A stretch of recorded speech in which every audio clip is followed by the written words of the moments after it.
এটা হচ্ছে মিসফারা থেকে যদি আমরা হারামের দিকে যাই, এই যে রোডটা, এই যে এখানে কবর চত্বর, ওই যে সামনে মক্কা দেখা যাচ্ছে। ইব্রাহিম খলিলুল্লাহ, হযরত ইব্রাহিম আলাইহিস সালামের নামে রোডটা করা। যদি এদিকে সোজা যেতে থাকি তাহলে এই যে মাঝে যেই রাউন্ড করে একটা বাসা দেখা যাচ্ছে, এটাকে হিলটন টাওয়ার বলে, যদিও গায়ে লেখা আছে মক্কা টাওয়ার। এই টাওয়ারে এই অবস্থানে হযরত আবু বকর রাদিয়াল্লাহু তাআলা আলাইহিস সালামের বাসা ছিল। এবং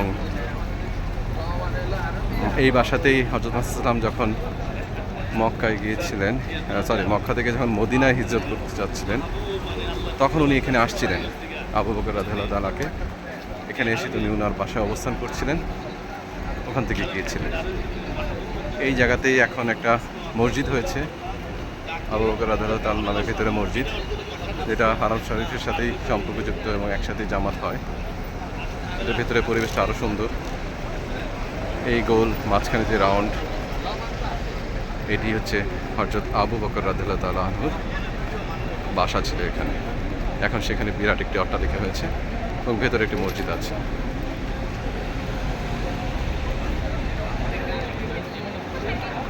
আজকে আমরা মক্কার আশেপাশের যে অবস্থানগুলো আছে, বেশ কিছু জায়গা, সেই জায়গাগুলোতে আমরা যাব।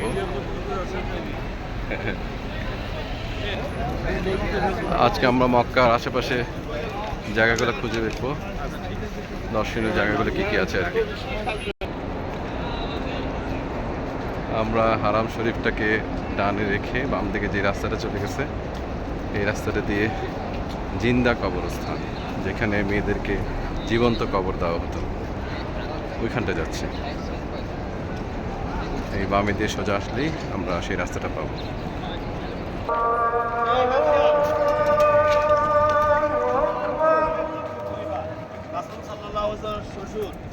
ওমর ইবনে খাত্তাব রাদিয়াল্লাহু তাআলার বাড়িতে দেখি, এটা ছিল ওমর রাদিয়াল্লাহু তাআলার বাড়ি। ওমর ইসলামী দ্বিতীয় খলিফা ওমর ইবনে খাত্তাব রাদিয়াল্লাহু তাআলা আনহুর বাড়ি। এই লেখা আছে জাবালে ওমর লেখা আছে। এইটা সম্পূর্ণ ওমর রাদিয়াল্লাহু তাআলার বাড়ি ছিল এখানে।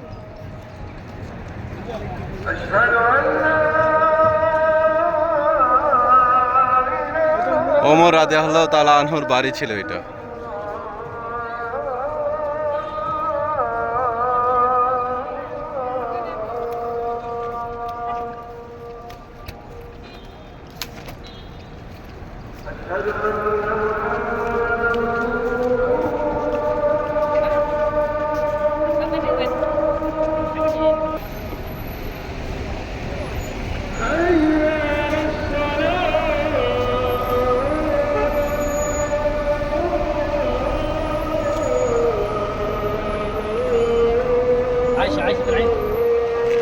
عايشة عايشة عايشة عايشة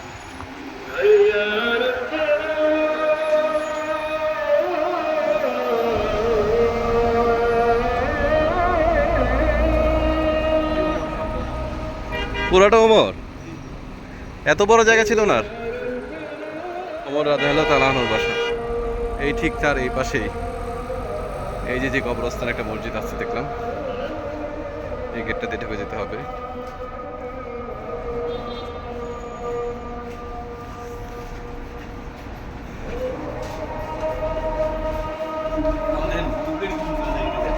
হ্যাঁ, ঘুঘু, এই সেই কবরস্থান।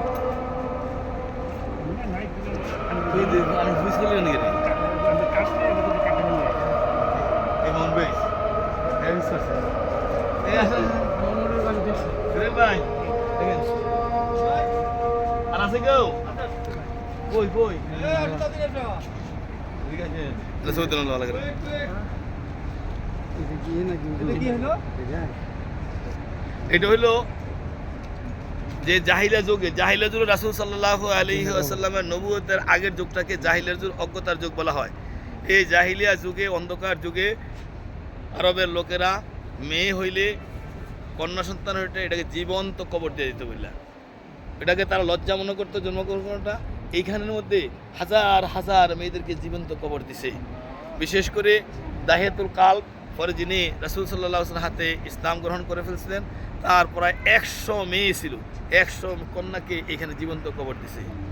এমনকি যখন তার স্ত্রী শেষবার যে মেয়েটাকে তিনি করছে, রাসূল ইসলাম গ্রহণ করার পরে রাসূলকে বলল, হুজুর আমি তো ইসলাম ধর্ম গ্রহণ করেছি, আল্লাহ পাক কি আমার গুনাহগুলি মাফ করে দিয়েছে? আল্লাহ রাসূল বলেন, হ্যাঁ তোমার গুনাহ মাফ করে দিয়েছে। কয় না, আল্লাহ মনে আমার এই গুনাহগুলি মাফ করে নাই। কয় কেমন গুনাহ করছো তুমি? তখন তিনি বললেন যে আমার স্ত্রী যখন প্রেগনেন্ট হইল, তখন আমার ব্যবসার কাজে আমার দূরে যেতে হইলো। স্ত্রীকে বললাম, যদি তোমার মেয়ে হয় এটাকে জিন্দা কবর দিয়ে দিও, আর ছেলে হইলে রেখে দিও। আমি চলে আসলাম, অনেক মাস পরে আমি দেশে গেলাম, গিয়ে স্ত্রী জিজ্ঞাসা করলাম কী হয়েছিল? কয়টা মেয়ে হয়েছিল, এটাকে আমি জিন্দা কবর দিয়ে দিছি। আসলে ওই মেয়েটা হয়েছিল একটা দাহিয়াতুল কালবির মতোই, এই জন্য এটাকে মায়ের মন তো একটু কবর দিতে পারে নাই, এটা রেখে দিছে। একটু বড় হয়েছে, যখন একটু মেয়েটা হাঁটাহুটার চলাফেরা একটু বয়স হইলো, তখন হঠাৎ করে একদিন দাহিয়াতুল কালবির সামনে বললো, তখন বললো এটা কি? এইটা আসলে তোমাকে সত্য কথা বলি, এটাই তোমার মেয়ে। আমি তখন এটাকে কবর দিতে পারি নাই, মারতে পারি নাই, এটা দেখো কি সুন্দর তোমার মতন হয়েছে। যাক, দাহিয়াতুল কালবি আর কিছু বলে নাই, মাওয়া কিছু বলে নাই।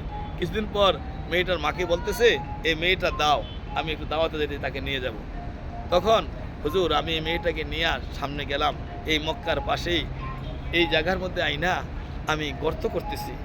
মেয়েটাও তখন বুঝে না এই গর্তের মধ্যে তাকে যে ফালাই দেবো, মেয়েটাও আমার সাথে এই গর্ত করতেছে। গর্ত যখন করা হলো, আমি এত পাষণ্ড বাবা, আমি নিজে এমন মেয়েটাকে ধাক্কা দিয়ে ফালাই দিলাম। মেয়েটা চিৎকার করলো, বাবা আমাকে মেরো না, আমি এই দেশ থেকে চলে যাব।